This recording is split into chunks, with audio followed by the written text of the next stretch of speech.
that correct? Yeah, but you know, I'm never one to be like, oh, people are harassing me. It's not really that. First of all, the hate mob was 13-year-olds, so I was not really affected. But I think that's all that's all you really need to know about them is that they're all, you know, little kids. His video, was it attacking me? Not necessarily. I made a response video to him first. He made an original video talking about feminism, which was just the stupidest thing on the planet. And so I made a video rebutting that one.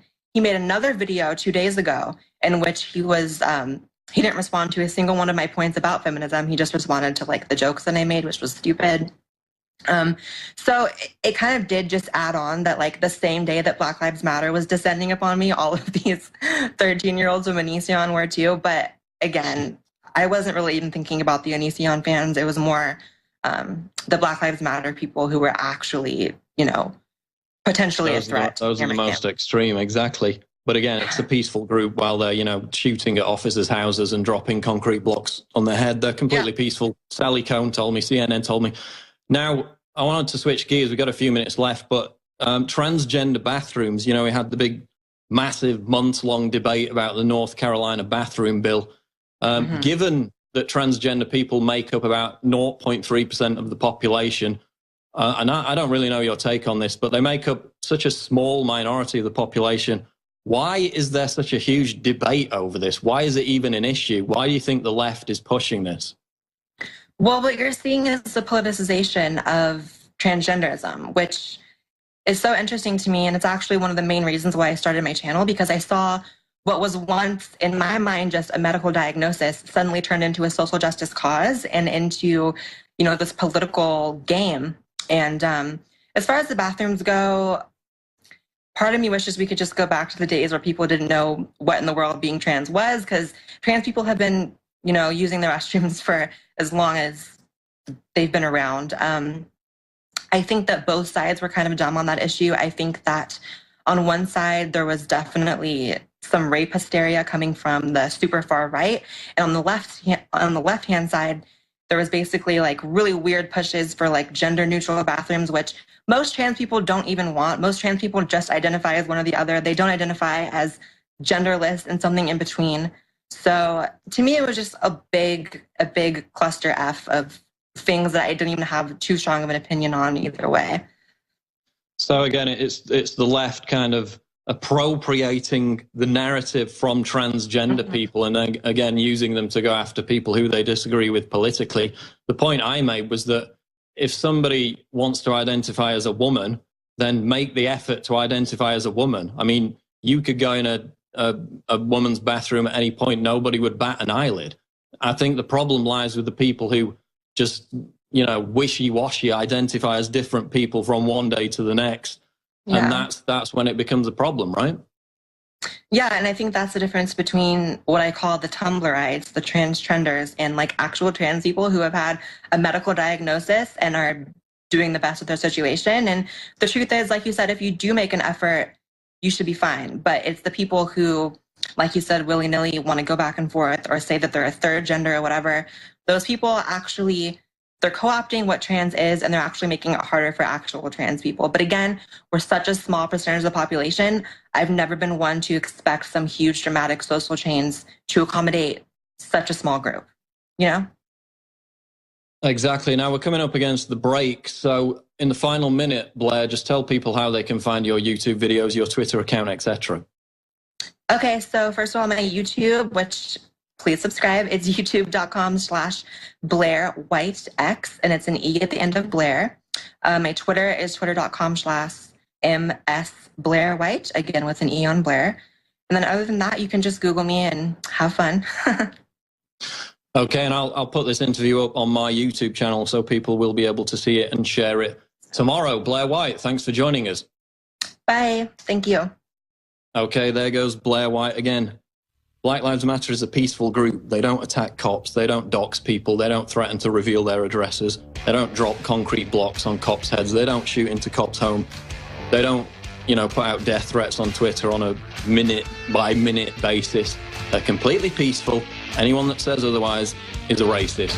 CNN told me, Sally Cohn told me.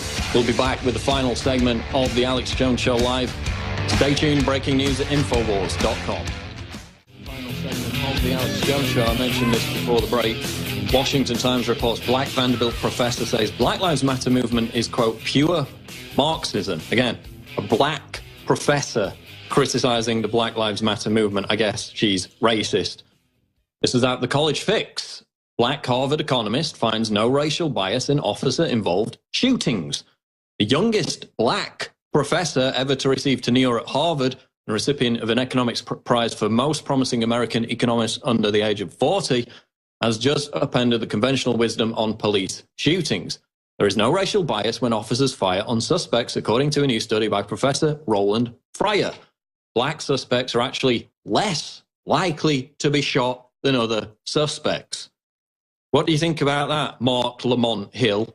Facts don't care about your feelings. Calling somebody a racist isn't an argument. What are you going to do? Call this black Harvard professor a racist for finding these results in his study? Again, this is from the article. In 10 situations, officers in Houston were about 20% less likely to shoot a suspect if the suspect was black, says the study conducted by a black Harvard economist. He must be a racist. Now, there's still no justice for the people in Idaho. This is out of WorldNet Daily. Mom of Idaho rape victim were being treated as criminals. This is more than a month after her 5-year-old daughter was allegedly raped by a child refugee from Iraq.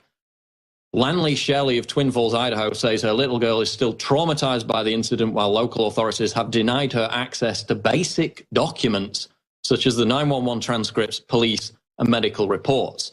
So you remember the video a few weeks ago, we had the local residents in front of the town council absolutely furious that they were getting no answers on this. And now the victims are being stopped from getting answers, from getting transcripts in the effort to get justice.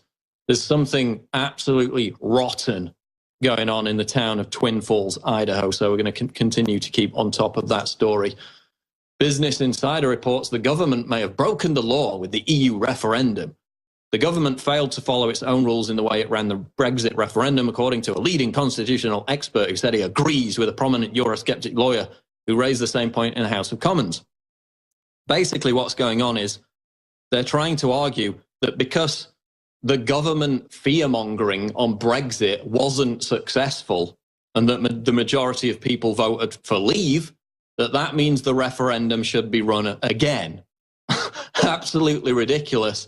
And this is coming out this is the same argument from people who say that, I had an argument with someone on Facebook today who said, you're anti-democratic for refusing to support a second referendum. Okay, so this is somebody who wants to ignore, annul, and cancel the democratic will of the British people in the biggest turnout for a vote on anything for decades. They want to annul that. They want to cancel that. They want to have as many referendums as is necessary until they get the result they want. And yet they have the temerity, they have the nerve to call me anti-democratic. This is how these people operate. Now we've got The Sun reporting psychiatrists reveal alarming rise in number of patients seeking help for Brexit and anxiety. Concerned psychiatrists say they have been deluged with patients seeking help for Brexit and anxiety since the vote to ditch the EU.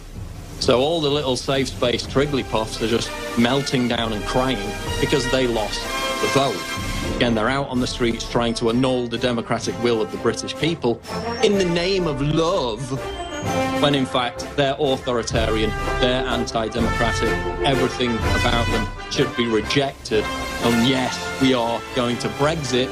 You lost, deal with it, get over it. That's going to wrap it up for the Alex Jones Show. Alex will be back 11 to 2 tomorrow. Infowars Nightly News coming up tonight. Breaking news at Infowars.com.